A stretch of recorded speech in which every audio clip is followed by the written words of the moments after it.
one soul ring. It looks like if I accidentally hit the pause button before like starting the recording, like if I it like starts on the pause mode, but I can't like unselect pause. This is and I mean that's definitely a strike against Audacity, but let's not hold it against them. I'm gonna hold it against them. Yeah, me too. We were like chatting a little bit about that 2020 or 2022 standard like preemptive ban before we started recording, but there was something else. What was it? Hull breacher ban? Yeah, thank you, Riley. The hull breacher ban. So I mean, we haven't been Eric Riley and I haven't been playing Paper Magic. I don't play MTGO. I haven't been playing Commander at all. I've been watching a lot of Commander content, and Hull Breacher is just like not my kind of card. It's like that's a real like Trevor card. Like he loves Notion Thief. He loves that Alms Collector. That's another card that he loves. He likes those kind of cards, and in spite of all that, we still enjoy playing with him. So I didn't really have a lot of experience with the card. I actually cracked, I think, definitely a foil one, and I sold it immediately. Got a pretty good price for it at the time when Legends had just came out. And they in the release they said this has been a problem card from the get go, and we're keeping our eye on Notion Thief. But because it's 2 colors, it's a little bit, and it's 1 more mana to cast. It's a little. You can't put it in every deck. It's harder to cast. You have to wait a little longer. So there's that aspect of it as well. But I think that for the most part, it was seeing a lot of CEDH play, Hull Breacher. That's purely anecdotal. And also we haven't been to game stores in 15 months to see whether or not it was seeing play. But I think in a casual environment, when someone drops a Hull Breacher, flashes it in, and then does the wheel thing, and nobody has any cards, and I think we were all playing when Leovold was legal, so we got to experience what not having any cards was like, and also the game's still not over, which sucks, right? That's why that card is banned, and that makes sense. And I'm not saying it doesn't make sense that Hull Breacher is banned, but I think as a philosophy, I'm kind of against banning cards. I think what we should be doing is putting more interaction into our decks. But I do agree with, removing cards from the format that are just unfun. That being said, I think that that probably Hull Breacher, even more so than Leovold, was seeing a lot more CEDH play, and I don't know if that was a good reason to ban it. But what do you guys think about the recent banning? I think like Hull Breacher, I've seen the comparison between Hull Breacher and Narset. That's the other one. Yeah. And Narset, like, for one, same mana cost, same mana value, I should say, and the difference is it's 1 blue, a little bit heavier on the blue, but I mean, if you're in a mono blue deck, that's not a problem. But it's sorcery speed, and you can attack it with creatures. So there's definitely ways to fight back against Narset, like on your turn without like dedicated removal. If you have a creature, that's a form of interaction, right? Right. In theory, but it's also sorcery speed. It's not going to like get you, Yeah. unless you're not paying attention. You're staring at your cell phone and then you look up, do your turn, and accidentally windfall yourself into no cards. Like, that's not going to be a situation that comes up too often. It's still going to slow the game down, and you're still going to feel bad if somebody plays Narset into a windfall. But I think there's a few more opportunities to address a Narset than there are with Hull Breacher, being that, it's flash, instant speed. And yeah, you could interact with it on the stack or on the battlefield, but we all know that there's situations that come up and you just don't have it. Yeah. So I'm sure it's just led to a few too many feel bads, and I don't know. I don't care. It's a card I don't like. I'm not a big fan of that style of card that just like outright denies card draw, and that's its sole purpose.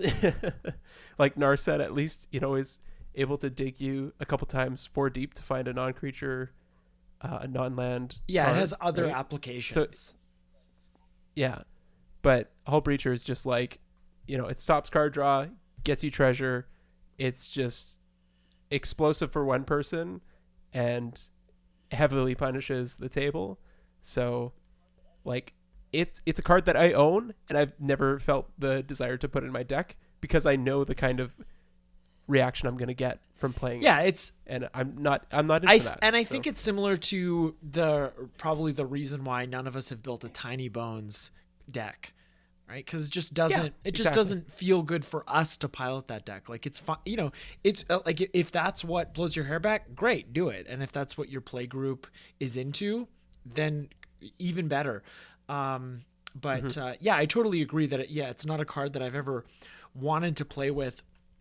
But the thing about like the rules committee banning cards in Commander is, I think I would feel a lot more accepting of it if WotC just took control of the format. It's always seemed a little unusual to me that it's that Commander's this format, or EDH, whatever you want to call it, is this format that's controlled by a group of people that are influenced by Wizards of the Coast, but it's not Wizards of the Coast. And I think that's why people feel a lot more comfortable when this happens. You see a lot of stuff on social media saying like, well, I'm just not going to pay attention to the ban list because it's just a group of people that don't work for Wizards of the Coast that are deciding what the rules of the game should be, or what the rules of the format should be.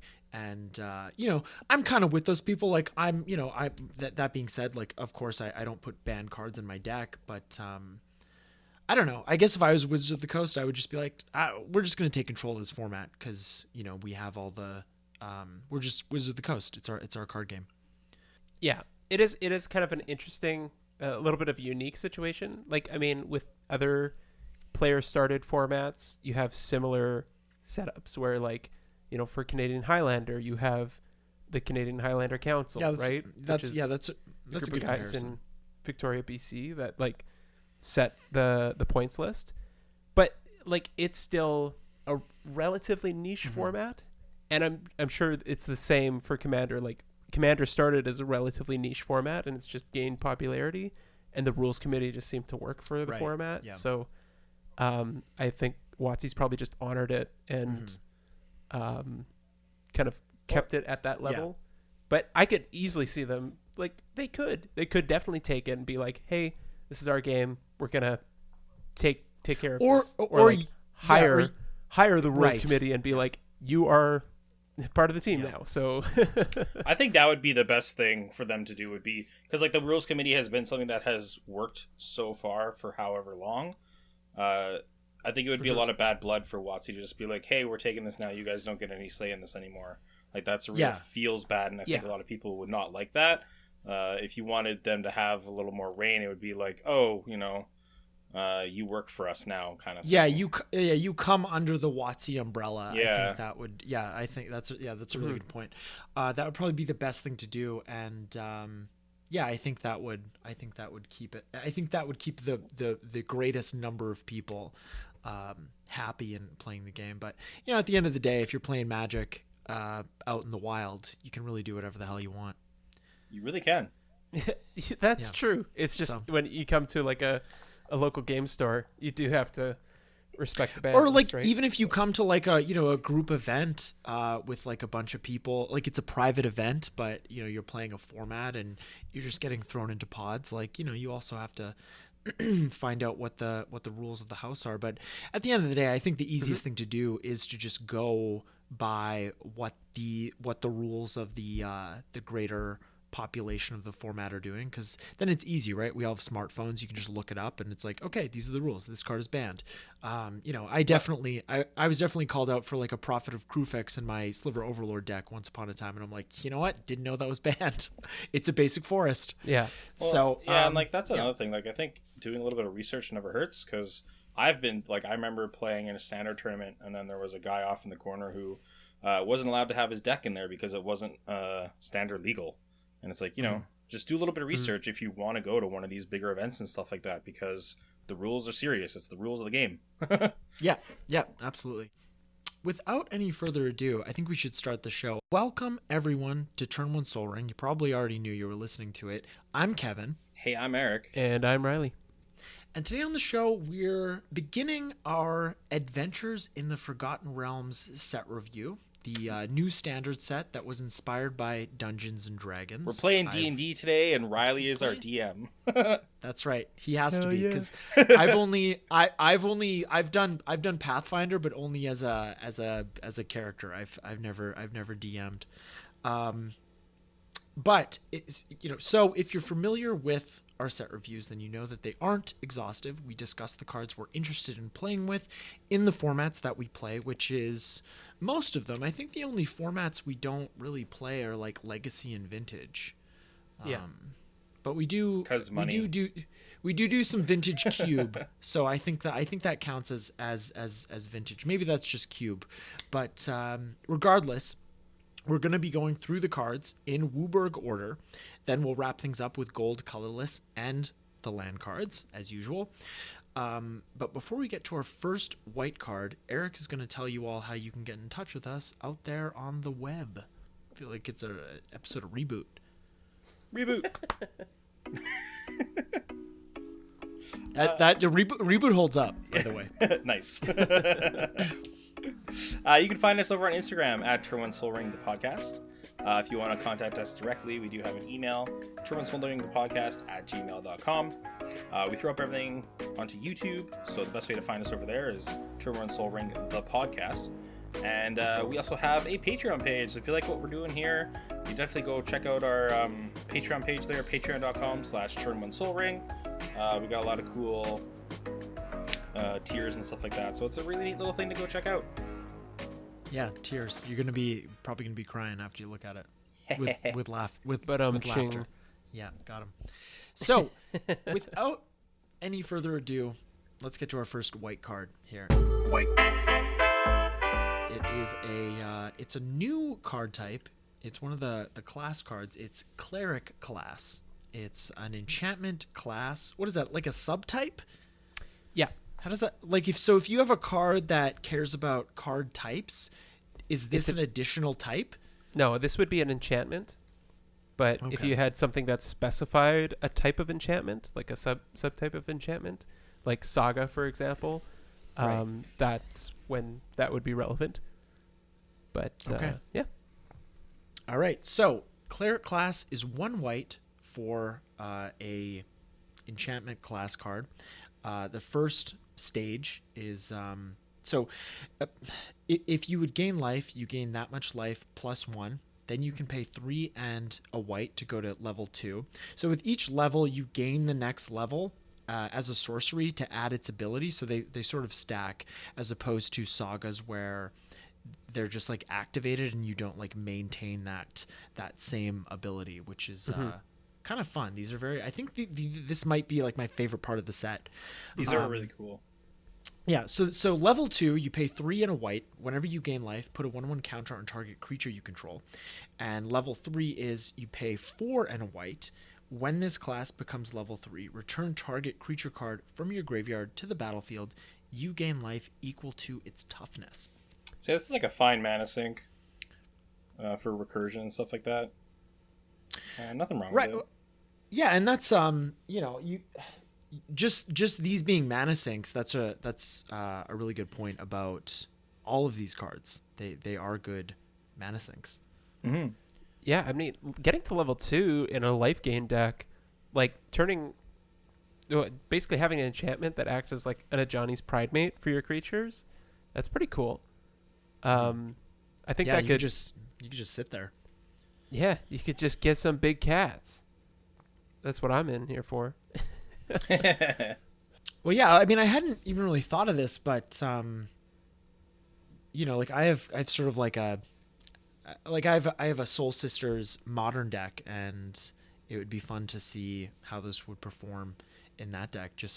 And if you take it to level 3, excuse me, you could return a Sarah Ascendant, and maybe it's already a 6/6 Mm-hmm. when you do. It's expensive though, because normally it costs 1. Yeah, I feel like Soul Sisters is a little lower to the ground Yeah, than much what so, this is yeah. going to provide. Yeah. But I'm thinking like in a incidental life gain deck in Commander, like one where you're not necessarily caring about the amount of life you're gaining, but you're caring about how many times you're triggering that life gain effect. Like this is going to be a nice buff for your team. Plus a little bit of like incidental recursion at level 3, which is, it's only going to trigger once, right? Mhm. So having that recursion effect, I don't think that's the point that you're going to focus on. I think level 2 is where it's at. Although I have already seen this show up in Heliod, Suncrowned Brawl decks, and that level 3 can get your Heliod back. So Nice, yeah. yeah, that's pretty good. It's pretty good in there. I put it in my Heliod deck. Helioid. Okay, next up we have Dancing Sword. It's 1 and a white for an equipment. Equipped creature gets +2/+1, and whenever equipped creature dies, you may have Dancing Sword become a 2/1 construct artifact creature with flying and ward 1. If you do, it isn't an equipment, and it has an equip cost of 1. This is like definitely a contender for SRAM. Like I'm definitely considering it. I really like this card. Mm-hmm. The flavor of it's really cool. I really like the ability of, because you're going to be putting equipment on creatures, obviously, and then you can still have this become a body if you really want it to. And plus, it has Ward 1, which, like, when you're playing constructed formats, definitely isn't nothing. So, yeah, I like this a lot. And, I mean, it gains flying as well. So, awesome.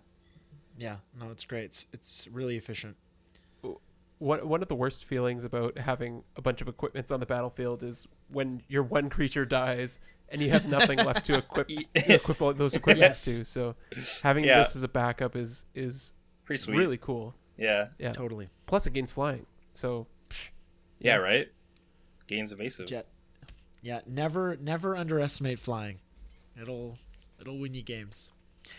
Dawnbringer Cleric is next. It's 1 and a white for a 1/3 human cleric. When it enters the battlefield, choose 1.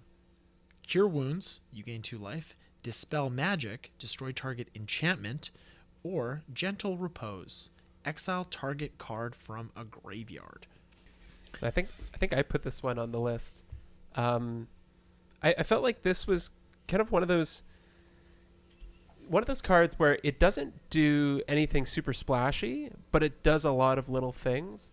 I feel like it could be an interesting contender if you're looking for a flexible creature that could, gain you a little bit incidental life, maybe remove a problem card that you see in somebody's graveyard, or in most often scenarios, destroy an enchantment on the other side of the battlefield. So I just felt like, like if this destroyed target enchantment or artifact, this would be way better, of course. Oh, yeah, of course. Yeah. But, with classes and sagas being pushed in a lot of recent sets, like there's going to be more enchantments out there.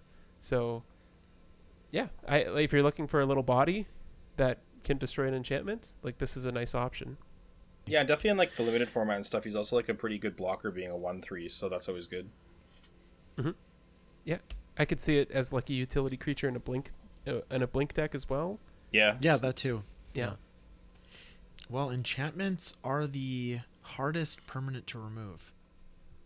Not anymore. Nope. That's probably his flavor text. Yeah. Got him. That was probably the flavor text of Feed the Swarm, actually. there you go. Okay, next up we have Flumph. It's one and a white for a 0/4 jellyfish. It has defender and flying. And whenever Flumph is dealt damage, you and target opponent each draw a card. We're friends, right? Yeah, we're friends. I'll Yeah, attack that's fun. Like that's always fun. Like making little deals where it doesn't have to be, because the deals can get so like Byzantine, and if it gets to the point where like I feel like we need to write everything down and have a contract to be like, no, you violated this clause. But this is just nice and easy, right? It's like, okay, and what's great is it's target opponent, right? It doesn't have to be the opponent that you dealt damage to. It's just any opponent. So the person that is arch enemy, you can be attacking them, and then you're helping out somebody who's not currently arch enemy. Although by letting them draw cards, they may become arch enemy. So you got to remember that. Yeah. Arcades. Yeah. Yeah. I mean, I generally try to. I've thought about it. Like it's on the potential list. I haven't like, opened up Deckstats with my list of potential cards and like looked at where all these new cards could fit. But yeah, it could fit in there. I try to stick to like defenders that have like an ETB effect.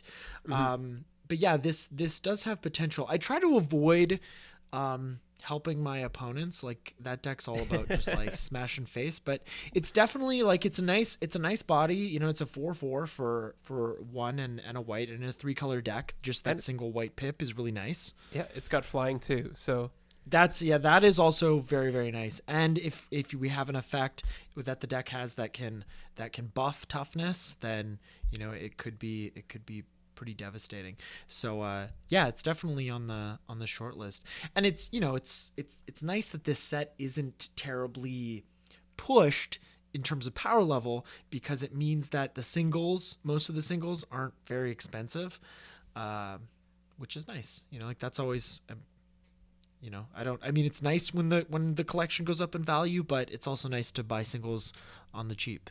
So I think that's the eternal struggle of us Commander players. It's also a friendly jellyfish, so.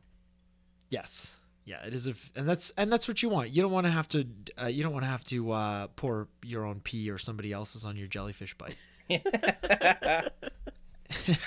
We can thank friends for that. Yeah, apparently that's a myth, eh? It is. Yeah, that doesn't work. Yeah, really? So not a thing. Don't go peeing on your friends if they get stung by a jellyfish. And you know what? Don't go chasing waterfalls either.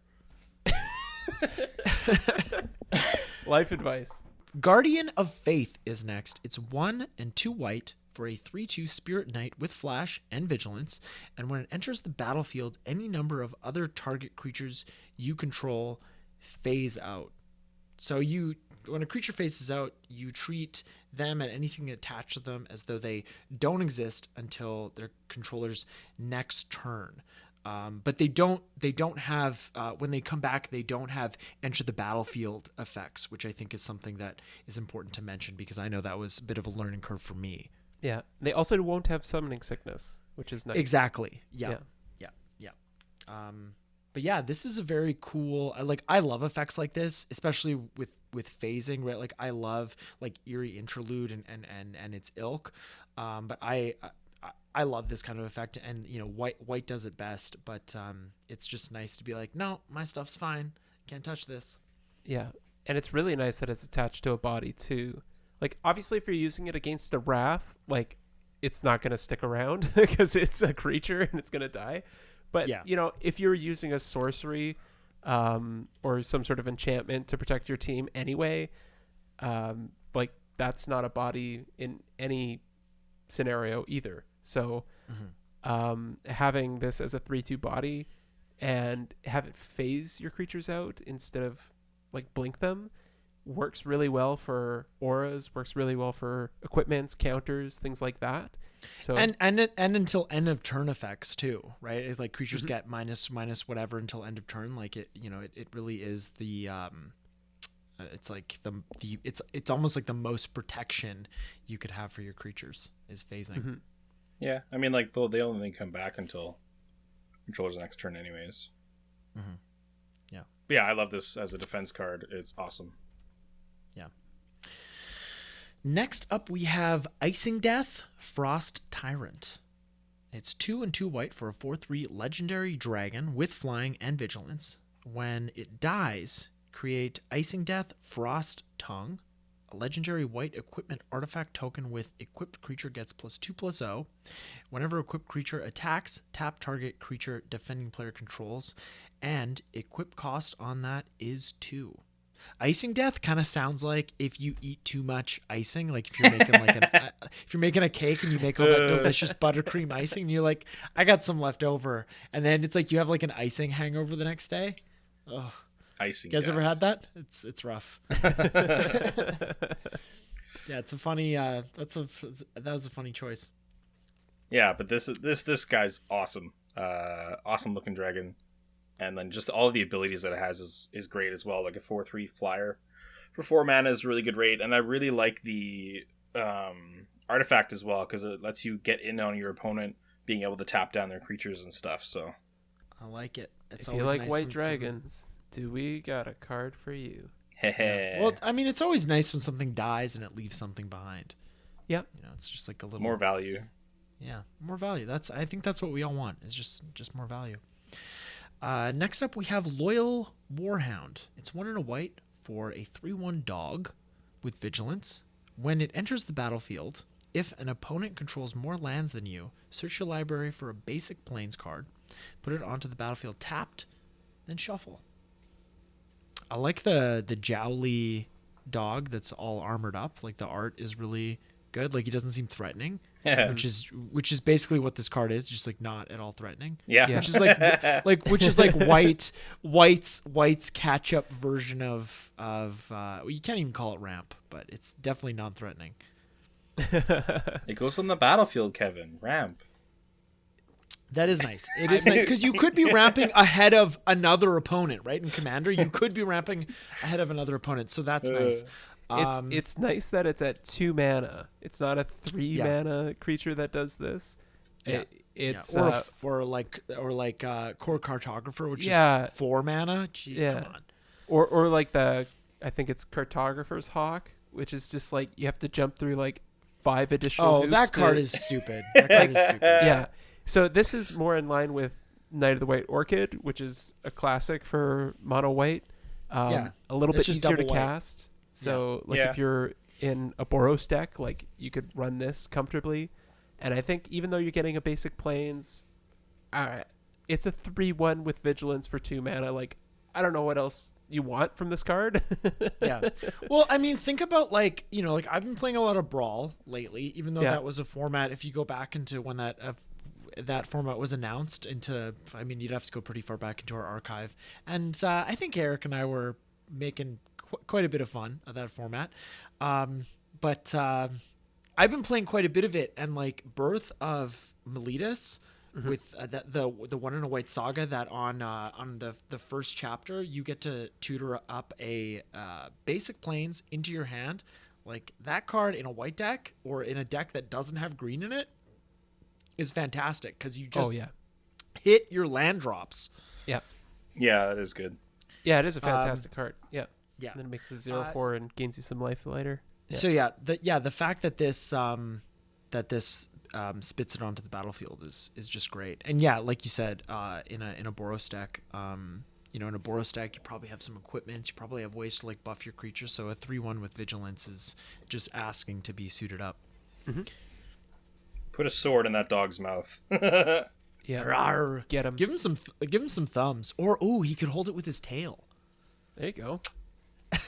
I just love the dog in this. He's so like I'm not a big fan of like jowly dogs. I don't want to have one, but I love seeing a jowly dog. Mm-hmm. Okay, next up we have Minimus Containment. It's 2 and a white for an aura. Enchant non-land permanent. Enchanted permanent is a treasure artifact with tap. Sacrifice this artifact, add 1 mana of any color, and it loses all abilities. This kind of, to me, you guys are probably going to agree with me, but this kind of harkens back to like Darksteel Mutation or Imprisoned in the Moon or Song of the Dryads, where with that extra touch where you can just sacrifice it, like this neutralizes a commander. You can still sacrifice it and put it in the command zone, but like in Prison in the Moon, where or Song of the Dryads, where it becomes a land, or like even Lignify is a card like that, Yeah. a little less effective, but I love when they go into this design space and they give us more tactics to deal with problem commanders. Yeah, and like this, I love this card also because it enchants non-land permanent. So if you have some, someone has a Zendikar Resurgence or something on the battlefield, you can still hit that with this card as well, and all they have left is a stupid treasure. So or like a less still pretty threatening, but less so because it doesn't draw you cards, like a Mirari's Wake or like any mana doubler. Yeah. Yeah, I'm always thinking about the commanders because they can just like I said, I've been playing a lot of Brawl, so I'm like, I need to make that casting cost as high as possible, so you're just done. Yeah, like in some regards, like I'd still rather have like Darksteel mutation or something, because then they have to remove that enchantment itself to get their commander back. So for commander removal, I think those cards are still better than this one. But this is still good to use on that. But I love it because it does hit non-land permanents as well. Mm-hmm. Yeah, I feel like this is somewhere in between like a Banishing Light effect and a Song of the Dryads effect. Whereas like Song of the Dryads is really strong because you either have to deal with the aura or you have to deal with the land that it's created, which is hard to do, right? But whereas like Banishing Light, you have to deal with the enchantment. It's going to come back, right? So well, you also have the option when someone banishing lights, if they were to do it to your commander, can't you choose to put it in the command zone? Yep. Yep. And I mean, in this case, like the nice thing about Minimus containment is, well, I guess like it's not as effective against commanders because they can sacrifice it, get mana, and put it back in the command zone. Great, like it's done its job. It was just a form of removal. But for those problem enchantments that Banishing Light carries the risk of, is that enchantment leaving, Banishing Light leaving, and bringing back that problem again, right? Whereas this is like, it's more likely going to be that they're going to use that as a resource. Okay, you've ramp them a treasure for that turn. Not the end of the world, likely, but that permanent's gone, right? They're going to have to figure out other ways of getting it back. Instead of just getting it back from blowing up the enchantment itself, which I guess they could do, if they don't want to sacrifice it, if they just want to leave it there, that's totally their call too.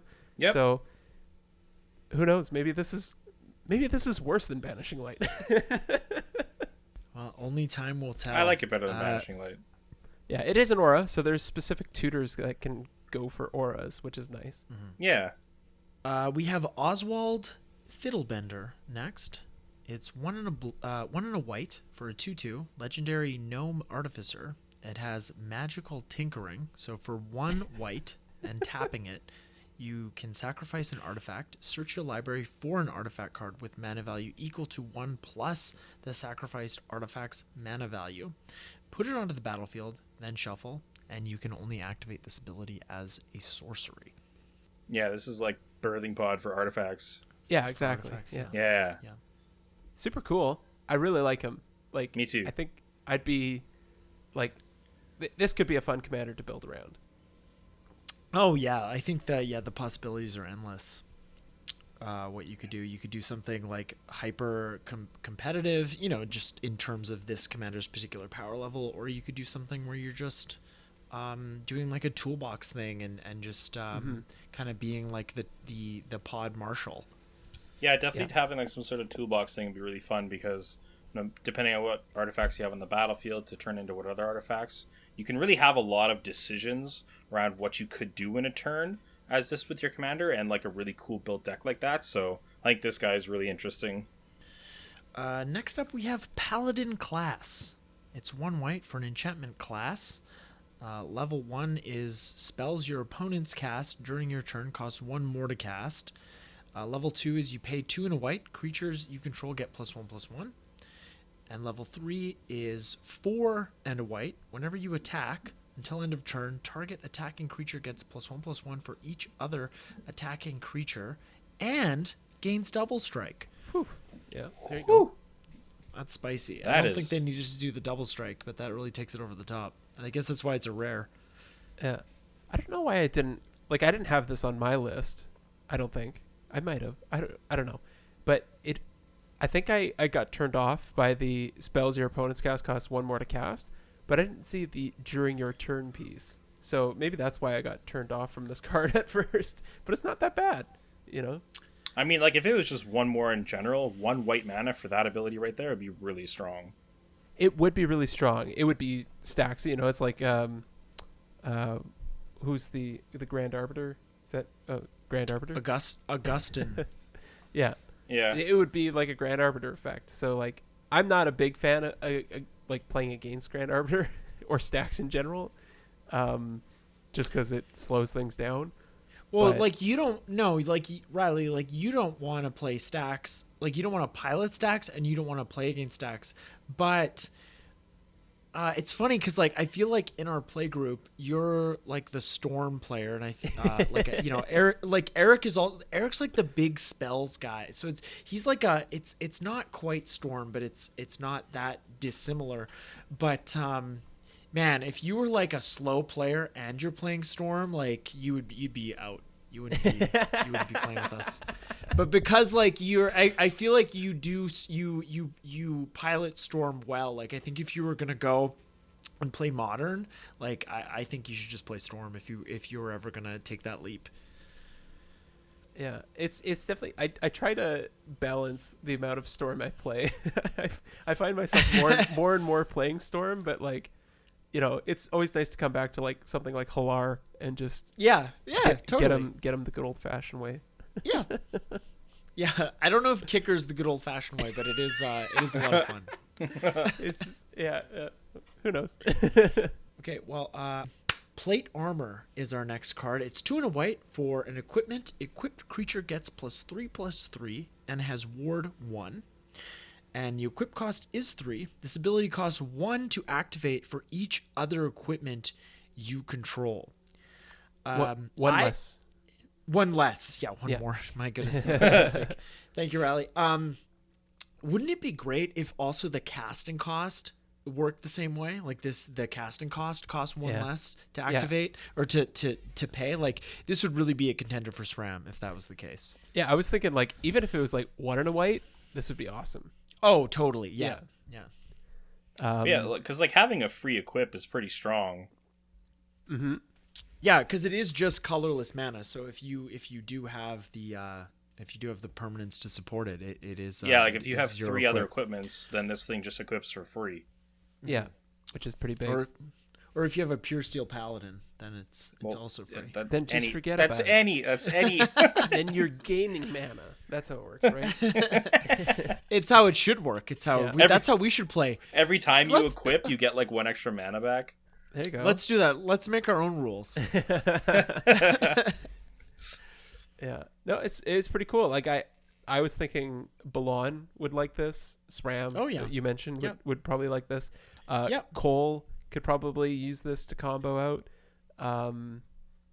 And what else? It's Togo Weaponsmith.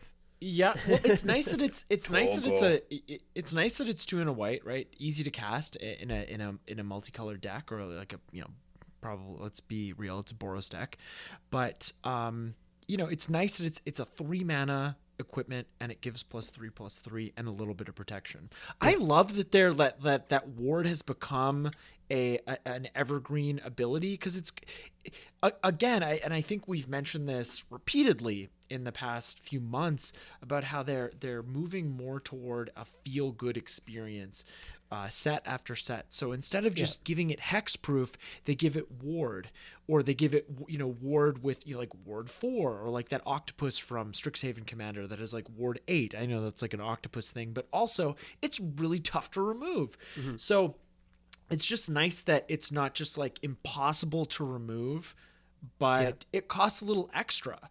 Because it's like, think about like Mana Leak, like that still sees play in Modern, because in a constructed format, like Eric said earlier, like paying that 1 extra mana, that's a real cost. And sometimes you just threw everything into that Karn Liberated and you don't have any other mana. You got Natural Tron, all right, Karn Liberated's going to the graveyard. Next up, we have a Teleportation Circle. It's 3 and a white for an enchantment. At the beginning of your end step, exile up to one target artifact or creature you control, then return that card to the battlefield under its owner's control. Hell yeah. This This was card this is was dope. this was Hell this yeah. was PK's spoiler card. Who? Pleasant Kenobi. Oh, Oh, there you go. Yeah. Yep. you said PK. That's what you said. Yeah. I did not heard like some totally. You probably just heard like "Ree." It's like Kevin's doing his thing again. But I try to keep that to before we hit record, but sometimes it comes through. But yeah, this is just, you know, in a blink deck, this is just so much value. Oh yeah, and it's nice to see it touch artifacts as well, which is Yes. just like something you rarely see. It's nice that they're pushing white in this direction of like caring a little bit more about artifacts, because well, you know, white kind of gets the short end of the stick historically. But even I'm thinking in like Teshar eggs, like having this ability to just like blink an egg and draw a card every turn, that's pretty big.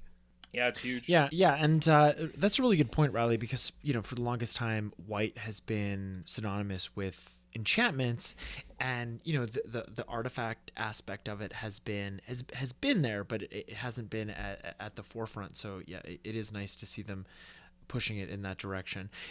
You know, generally, just over the last few sets, it's been nice to see them pushing white into the value category. Yeah, pushing it which is into nice. Magic. Yeah. Yeah, because like I think we all like white. We enjoy white, but it's like, can we just get a little? Come on, just get me some card draw. We're gonna get to that, but next up we have the Book of Exalted Deeds, which we were talking about at the top of this show. Or maybe that was before we started recording. But Yeah. anyways, it's triple white for a legendary artifact. At the beginning of your end step, if you gained 3 or more life this turn, create a 3/3 white angel creature token with flying. And then you can pay 3, tap it, exile the Book of Exalted Deeds. Put an enlightened counter on target angel. It gains, you can't lose the game, and your opponent can't win the game. Activate only as a sorcery. And did the announcement come down today that this is preemptively banned in the next standard format? Is it banned currently? Because isn't this set already out in standard? On Arena, anyway? So how the banning works is it's banned in a special format on Arena, because you can play, in quotation, standard 2022. That's where it's banned. That's right? where it's banned. So like, regular standard and historic, it's legal. it's legal, yeah. Because like standard 2022 isn't a thing yet, because standard like rotation hasn't happened. So you can still play that format, because if you want to play the newest standard right away, obviously there's not as many. We're supposed to get a September set still, so the card pool's a little smaller. So they're like, yeah, that September set is the first of 2 like Innistrad sets, because we're getting werewolves and vampire. I think werewolves are September, vampires are November. yeah, That's when rotation happens, right? rotation September, happens in September Oh, with man. that Yeah. set. Will Throne of Eldraine actually rotate? Do you think they'll actually rotate Throne of Eldraine? I think it's too powerful. I don't think they will. I can't. It's supposed to. They're probably like, you know, it's so good, we gotta Let's keep just it leave around it. for another Let's year. just leave There's it. I no need way. I need the Great Henge. I need the Great Henge in Brawl. I need it. There you go. So many people would flip. That'd be funny.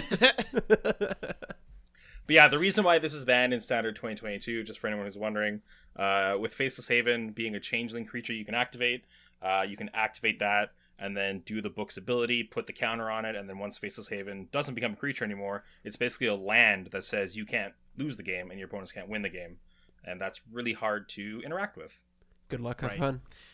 Yeah. Yeah, unless that like that Innistrad set, which they already know the makeup of that set and the cards in it, and it isn't going to have that kind of interaction. I guess they could slot that in there. That's probably not a big deal at this point, but maybe they just don't want to. Yeah, just reprint Strip Mine, right? Well, see, Riley, that's too much. That's too much. Like Oh, I went too far. Maybe 'cause, like, Wasteland. Because Field of Ruin is still legal in Standard, but Until rotation, yeah. Until rotation, but just reprint Field of Ruin. They will until the day they die. I hope so. That's a great card. Yeah, it is a good. It's just a good utility piece. Okay, so we're moving on to blue. Blue. Now, our first blue card is Clever Conjurer. It's 2 and a blue for a 2/3 gnome wizard. It has Mage Hand, which is tap, untap target permanent not named Clever Conjurer, activate only as a sorcery. This is a really underrated ability. You know, we've seen on other cards like Fate Stitcher is a good example of this, where you don't have that clause where you can't tap that permanent, like Fate Stitcher's untap target permanent, but it doesn't say the not named Fate Stitcher, and you can do it at instant speed. So this is sort of like a diet version of that, but still very, very powerful. Mm-hmm. Yeah, untap effects are great. Yeah, I'd play this in my Just Guy Ascendancy Gnosto. The Voice of the Crags deck. Yeah, it's another untapper. Nice. Yeah, it is sorcery speed, which is a bit of a bummer, but beggars can't be choosers. There's not a ton of these effects in Just Guy, so yeah. It's not like you can run Kiora's Follower in that deck. We have Demilich next. It's blue for a 4/3 skeleton wizard. This spell costs blue less to cast for each instant and sorcery spell you've cast this turn. When it attacks, exile up to one target instant or sorcery card from your graveyard. Copy it. You may cast the copy. Then you may cast Demilich from your graveyard by exiling 4 instant and or sorcery cards from your graveyard in addition to paying its other costs. Pretty sure it's pronounced Demilich. Demilich. Sorry, I was doing a little. I think I was getting a little like Eastern European with it. I think you were, yeah. I was reading about the Black Plague today, so I think that's why it's coming through a little bit. This card is really good. I think this is my favorite card in the set. Really like this card. Obviously, I love a card that you can potentially cast for free. Oh yeah. And then in modern, like we have like Manamorphose effects and stuff like that. Like there's totally a way that you can just cast a few spells early on and then just play this thing out, and it's like, oh, now I got a 4/3, and then whenever you attack, you just gotta play a spell from your graveyard for free. Wait, yeah, not for free. I could you imagine. still have to pay for it. Yeah, but you get 2 of them. Yeah. Like that's nuts. Yeah, I could see this in like a Kess Dissident Mage, like self-mill Spellslinger kind of deck, where you're just like self-milling yourself. This gets in your graveyard. You're casting a bunch of spells left, right, and center. You just cast this for free, and now every time you attack, you could just cast another thing from your graveyard. Like, yeah, it just sounds awesome. Yeah, I like it a lot. Yeah, I think the only thing in the way of this is Riley potentially playing Graveyard Hate, which you shouldn't do. Riley, it's just like you're rest in peace. It's like I run Scavenger Grounds, but it's not like I'm always activating it. You're just like rest in peace. Fuck you guys. Oh, you guys wanted to have fun today? Too bad. Go rest. Yeah, you want to have fun? I'm playing Monk class. You're not having fun. Or no, it's not Monk class. It's Paladin class. That's what it was. We're going to get to Monk class probably in the next episode. So next up we have Dragon Turtle. It's 1 blue for a 3/5 Dragon Turtle. I mean, like, it's perfect. It has flash and drag below. When it enters the battlefield, tap it and up to one target creature an opponent controls. They don't untap during their controller's next untap steps. So neither of them untap. Yeah, neither of them. Yeah. It's kind of weird. But I love how design. I love how this is a dragon turtle. Oh yeah. And the creature type is also Dragon a dragon turtle. turtle. Yeah. Yeah. Its creature type is its name. Yeah. Well, it's a legit creature in D&D, so they did it. Yeah. Yeah, and having done a seafaring campaign in Pathfinder, like this is like super scary encountering something like this. This ended our campaign, so Oh, it's, dang. yeah. And I had a crocodile, so it's even that didn't save me. Go crocodile. Use tail whip. Or just like swim and save my effing life. Feywild Trickster is next. It's 2 and a blue for a 2/2 gnome warlock. Whenever you roll 1 or more dice, create a 1/1 blue fairy dragon creature token with flying. We haven't talked too much about our current Commander League and the changes we've made to it. I know last year we did like a Commander Summit about that, and I guess we decided not to do that, but that could be some potential content we could do if listeners are interested. But I'm mentioning this because we're bringing in Plane Chase, and if somebody wanted to throw this into their deck, I don't know if I would advise it, but every time you roll the planar die, you're gonna get a 1/1 blue fairy dragon. That's a good point. I didn't even think of that. Yeah, I didn't think of that until you started mentioning it, Kevin. I didn't think of it until I started reading this card just now. Yeah, that's a really. So interesting we're just right there, all of us. Yeah. Just because like obviously there's a lot of dice rolling in this format or this set. Yeah. I should say. So Yeah. And I mean, there's like past commanders that care about dice rolling, so this is a shoe-in for just a nice way to, like, if you have a way of rolling infinite dice, because there are cards that allow you to roll as many dice as you want, bam, you have infinite 1/1 blue fairy dragon creature tokens with flying. there's a card that lets you roll as many dice as you want. Yeah, there's that Efreet card. I mentioned it a while back, but there's this Efreet card that has a 0 mana activated ability, where it does something or it's buried, but you just activate that an infinite amount of times, and it doesn't really matter what the result is because you have infinite 1/1 flying Actually, dragons. it's flipping a coin, not rolling a die. Oh, is it? Yeah, Oh. it's the frenetic Efreet, but it's flip a coin. Oh man, I'm totally mixed up here because now that I'm thinking about it, like the was it the I can't remember the name. It's such a weird name. It has no vowels in it, but it's like the ogre. Fibblethip? No, not Fibblethip, but like another Cyclops thing, eye creature that cares about flipping coins. I think that's where I'm getting mixed up. Oh, from Battle Bond? Yeah, with the partner with because they care about flipping coins, that right? one. Yeah, they care about flipping coins. Okay. And so does like Clark's Thumb cares about flipping coins. See, Yeah, we totally got. I was right there with you guys. I was totally thinking that those cards were all about like rolling dice because it's like it's like a chance thing. Yeah, no, and that's where I'm totally messed up here. So like, listeners, just disregard what I was saying because it doesn't work. I guess dice rolling has only ever been part of like unsets, right? Or Plane Chase. Chase. But like you have I think we should all put in our league decks the that 2 mana rock that taps for colorless and that you can pay mana to roll the planar die. I already have it on my list. Oh yeah, that makes sense. To just like roll the die, to just make the game take longer. There you go. Take more game actions. But yeah, we were. I totally. I didn't even think of flipping coins, but that's totally. The rolling dice is very. Yeah, I think it's very seldom that you see that. Yeah. Well, D&D would be a lot less interesting if it was just flipping coins. You bring your quarters with you. Intellect checked. Flip 5 quarters. Yeah. Oh, I only got dimes.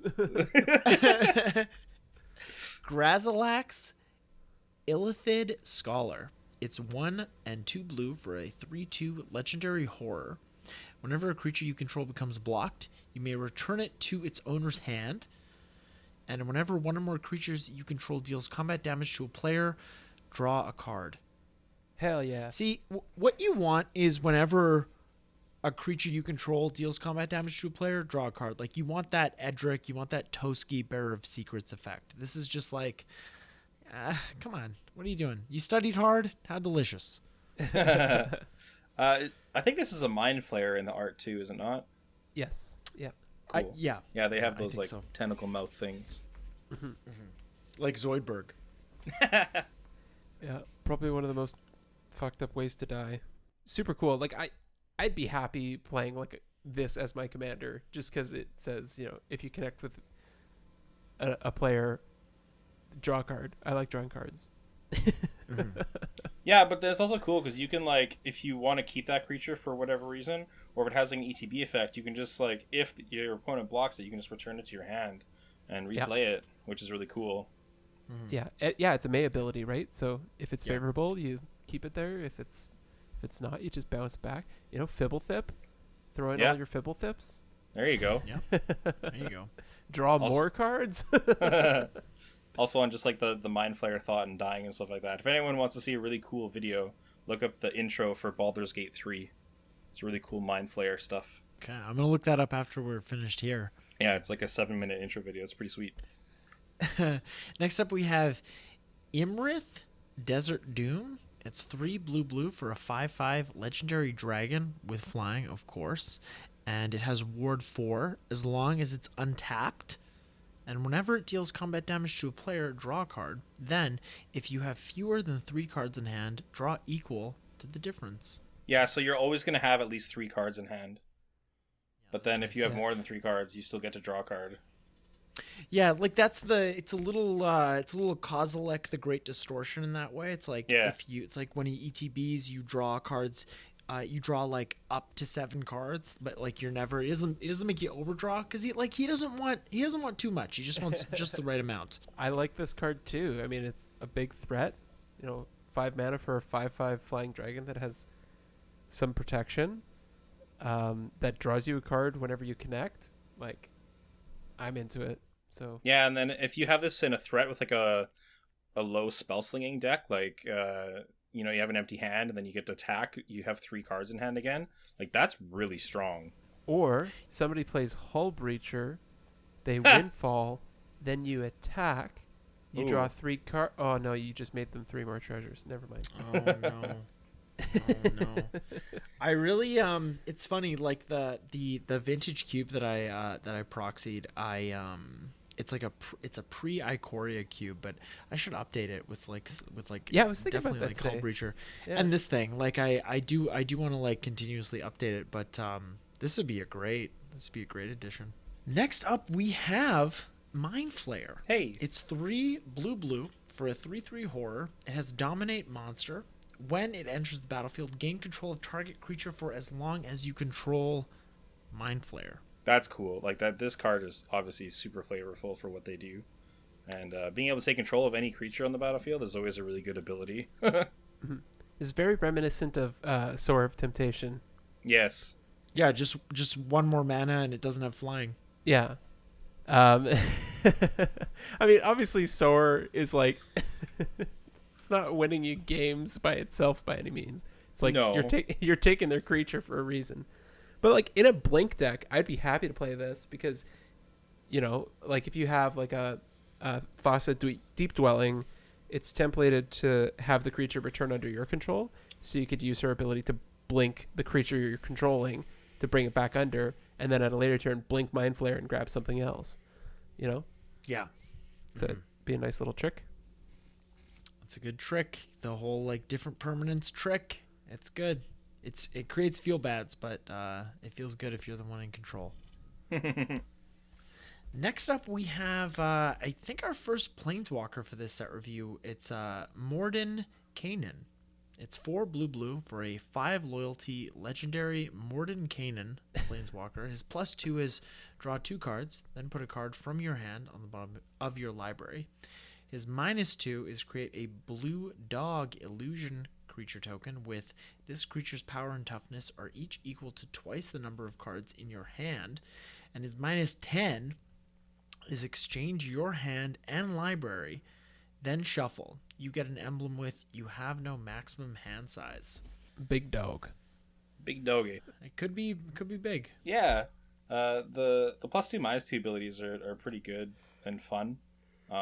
you can have situations where you play this, you're like -2, and you're like, oh look, I got a 10/10, and you can do the minus ability twice without having to plus them. Thick pupper. Thick pupper boy. Hey, this would probably go pretty well in Brutaclad. Ooh. That might be okay. Make all of your tokens the dog illusions. The big pupper, yeah. Holy smokes. Pixie Guide is next. It's 1 and a blue for a 1/3 fairy with flying. It has grant and advantage. If you would roll 1 or more dice, instead roll that many dice plus 1 and ignore the lowest roll. I'm sad now that I have come to the realization that it cares about dice and not coins. Yeah, And that I coins think are we not all dice. are. I think we're all a little deflated about that. It's like a Crocs thumb on a body. Yeah. But for dice. I'm sad that it's 1 and a blue. If it was just 1 blue, I would think about throwing it into an Edric build. Oh yeah. But there's a card. We have a card coming up that falls into that category.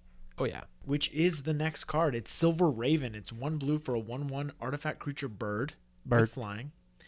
When Silver Raven enters the battlefield, scry 1. So in Modern Horizons 1, we got Fairy Seer, which is 1 blue for a 1/1 flyer, and when it enters the battlefield, you scry 2. So that's a better card because it's not an artifact, so it's a little harder to remove. But I'm sure there's something I could pull out of that Edric deck. My very fair Edric deck, no extra turns. I do, I got the Behemoth win, but other than that, it's very fair.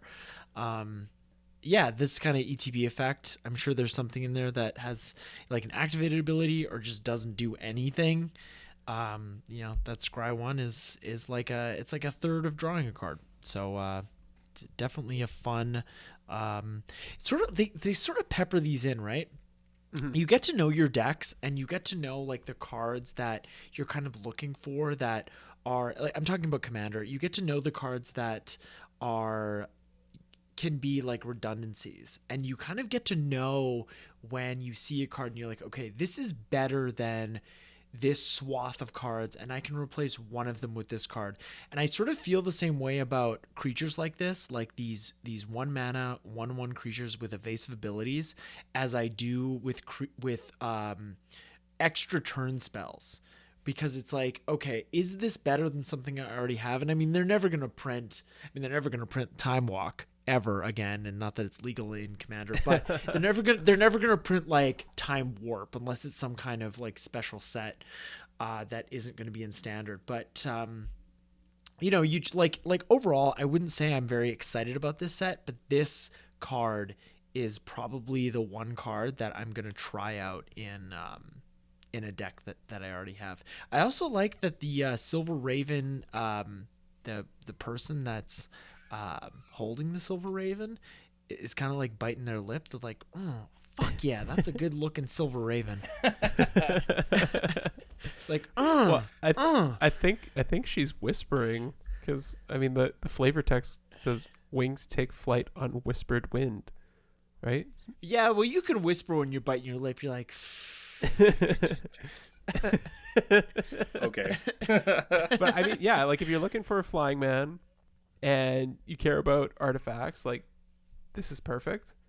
If you care about either of those things, because I mean it is an artifact too, right? So if you're looking for a cheap artifact to sack, like this is good fodder. Chips in, does what flying men do. It flies, and it's a 1/1 flyer. Yeah. Does what flying men do. That's the other thing. Gotta put this in flying men. And Riley, we need to get together and get some Canlander going, because I've just been building decks like crazy. So even if you just want to, like, you can just bring like mono green Stompy, or you can pilot some of my decks, but like that we can have an evening. That sounds fun. So next up we have Split the Party. It's 3 and 2 blue for a sorcery. Choose target player, return half the creatures they control to their owner's hand, round it up. Don't. Yeah. That's perfect. This is a perfect flavor text. Don't split the party. So do you, as the person casting Split the Party, you get to choose the creatures? Yeah. Which is big. Okay. Yeah. Yeah. Yeah, totally. Yeah.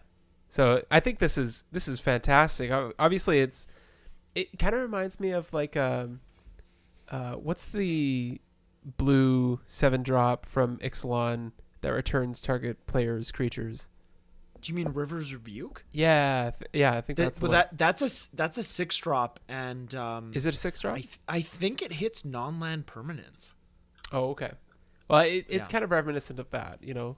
It is, yeah. in the sense that like you're not getting the whole team, of course, but it's 5 mana, so it's a little easier to cast.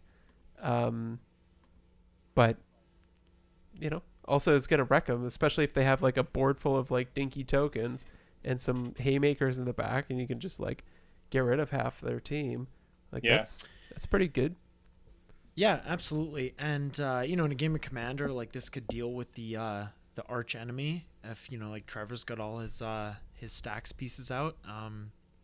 But yeah, River's Rebuke is 4 blue for sorcery. Return all non-land permanents target player controls to their owner's library. Or to their owner's hand. Library. I misspoke. That's that'd be real good. Owner's hand.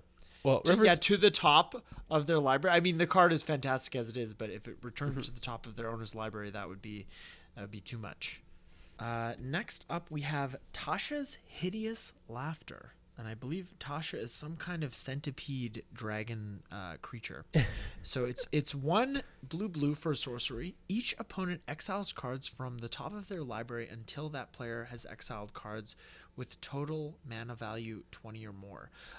So I've been piloting this mono blue mill deck in Standard, and you know, judge me as you will, listeners and Eric and Riley, but this card, if it's like an aggro deck or a deck with a ton of lands, or sometimes you just get lucky and like you can hit like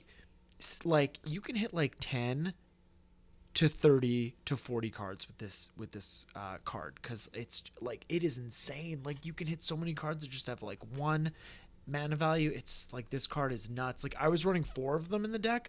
I had to I dropped it down to 3 because it was just too just too much. There's 2 what? Sorry. Oh, it was just I mean, because it's like a mix between this and Maddening Cacophony. So I run like 3 of each, but I was running 4 of these, but because the deck is it needs to be fast, right? So you don't die to combat damage. Yep. And you have those 0 power creatures, whether it's the crab or it's that merfolk with adventure, or that 1/2 wizard that lets you scry and it mills your opponent for 2. But this card is great early game, but like Maddening Cacophony hitting if you can kick it late game. So I've found that to be a very good balance between the two, like running 3 of these and running 3 of Maddening Cacophony, because sometimes you don't even get to 6 mana, which is I think what you need to kick Maddening Cacophony. But yeah, like this card in Standard, in Mill, chef's kiss. Yeah, also like this card for the modern mill deck as well is very powerful. Obviously, because modern is a very low to the ground format, and so you're gonna get a lot of hits always from casting this. Well, yeah, it's even lower than Standard, right? Like modern's a turn 3 format. Exactly, yeah. So you do have a lot of fast stuff. I mean, you tend to have like decks with less lands as well, so you will be hitting more things that are mana value, but still, like you're gonna get a lot of hits. Yeah, this card is. You're just like, oh yeah, I cast this mill like 7 or 8 or whatever, and then they fetch a land and you get them with the trap card. Oh yeah, absolutely.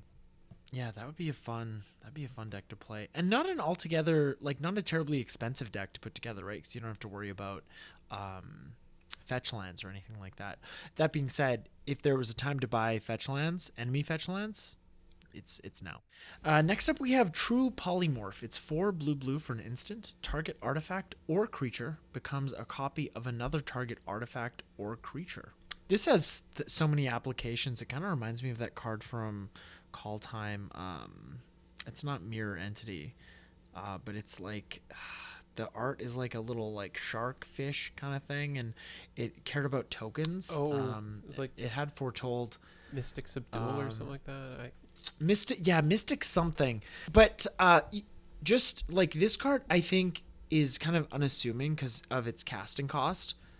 But the fact that it's instant speed and that you can turn an artifact or creature into anything, like there's a lot of opportunity to Mystic Reflection. Mystic There you Reflection. go. Yeah, thank you. But like there's a lot of opportunity here to get rid of something, or to create a more value with maybe some kind of engine you already have going. Like, I don't love the casting cost. I love that it's an instant, and because of that, I think it could have some powerful applications. Yeah, I think it could be powerful as removal or powerful as a buff. It's just so much mana. Mm-hmm. Yeah, it is a lot of mana. Yeah, if you like fixed spells, look at this one. Yeah. Yeah, put it in that. Put it in that. Is it Strixhaven deck? Because There you you're go. gonna get a 6/6. Get some a thick 6/6 boys body. going. That card's too Yeah. expensive for what it does.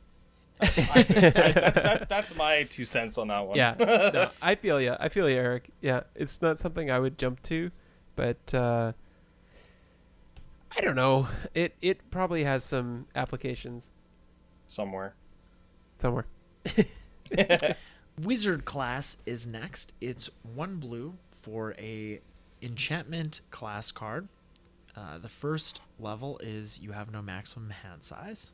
Level 2 is pay 1 and a blue. When this class becomes level 2, draw 2 cards.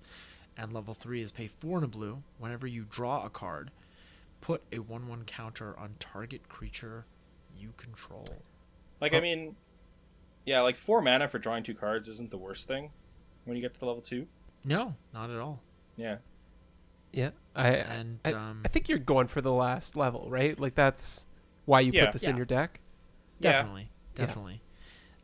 Like I'm definitely gonna throw this in Azami, and that deck is gonna become like a like combat damage from Wizards win con. I'm taking Mind Over Matter out. I'm taking Enter the Infinite out. It's gonna be a Wizard class deck. You know what I like more than gaining life? Drawing cards. Drawing cards. Yeah. So Yeah. it's like in a Johnny's Pride Mate for things I care about. Honestly, I even like scrying more than I like gaining life. I could care less about gaining life. Yeah.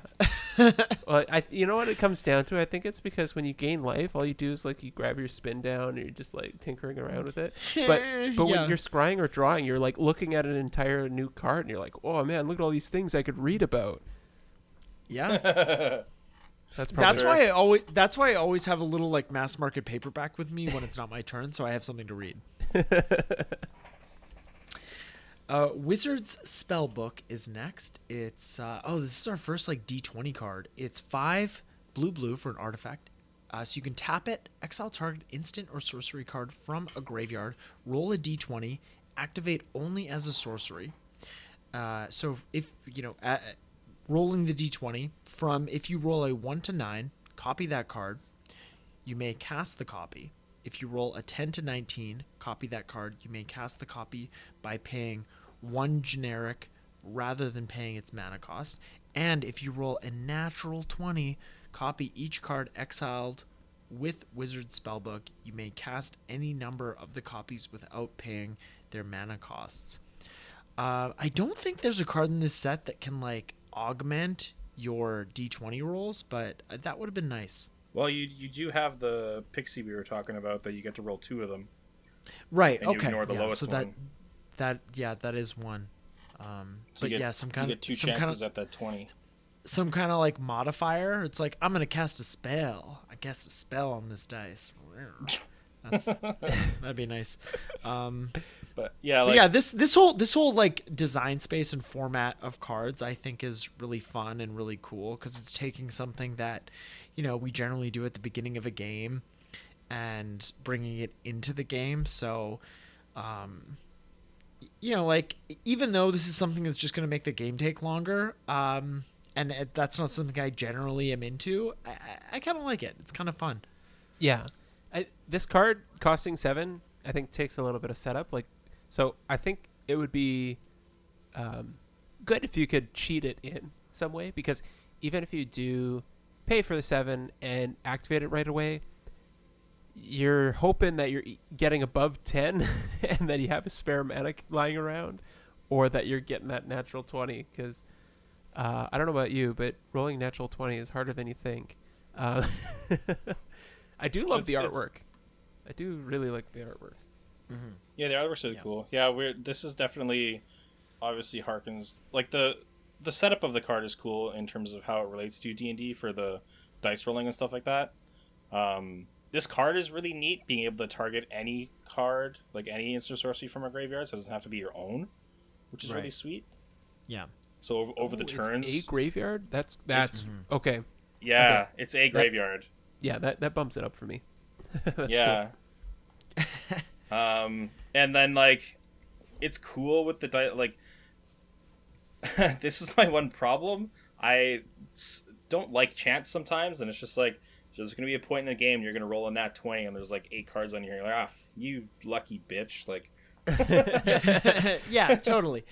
Randomness is the reason why I stopped playing Hearthstone. So, but that being said, this is still a cool card. Yeah, we're going to wrap things up with blue today, which is Find the Villain's Lair. It's 1 blue for an instant. Choose one, foil their scheme, counter target spell, so a cancel, and then learn their secrets. Draw 2 cards, then discard 2 cards. So it's like I'd run this instead of cancel. Yeah, and like I like counter spells that have like other modes to them, because you're going to be holding up mana no matter what, and then you're like, if I have a lot more to do, it's the end of my opponent's turn, I'll pay 3 mana, loot through the deck, find some more things. So this is a really nice little counter spell. I really like it. Yeah, me too. I might try to slot this into Riel. Yeah, nice. I mean, perfect in there. The CMC for Riel is like really low to the ground, so I don't know if 3 is necessarily where I want to be at. But like the fact that these do 2 really critical things for Riel is like a reason why I would definitely consider it. All right, well, I think with that, we're going to bring this part of our set review to a close. We're going to be back next week to talk about the black, red, and potentially green cards from this set that have grabbed our interest. But until then, you can find us on Instagram at Turn 1 Soul Ring, the podcast, and, just searching that... Turn 1 Soul Ring, the podcast. You can find us anywhere else that we're available. We're available on all the major podcast platforms. We're available on YouTube. We have playlists if you want to go back to listen to our other set reviews or various other topics. We have a whole lore series. Riley does very good voices on our lore series if you just want to hear that. We should just do a playlist of just the voice clips. I'm going to talk to Ainsley about that because I think that could be very good content. But until then, just take it easy out there, and hopefully you're getting back to playing Magic with your friends. We just got the green light to get together and play Magic, so I feel like we're all very excited about it. Oh yeah, I'm pumped. Yeah, I want to draft that vintage cube, and it's for keeps too, because it determines which Strixhaven Commander decks we get. That's how long it's been since we played Magic. We're still on Strixhaven Commander. You believe that? It's ridiculous. Yeah. But all right, everybody, we're gonna be back next week with more D&D set review cards. Take it easy, everyone. Thanks for listening. Better take it easy. You really should. I mean, take it hard too if that's what you want, or anything. Take it medium. Take it however you like it. Yeah, take it any way you can get it. Bye, everybody. Watch out for that Demi-Lich. Turn 1 Soul Ring. Plant armor. Equipped creature gets +3/+3 and has ward 1. Plate armor. Equip for 3.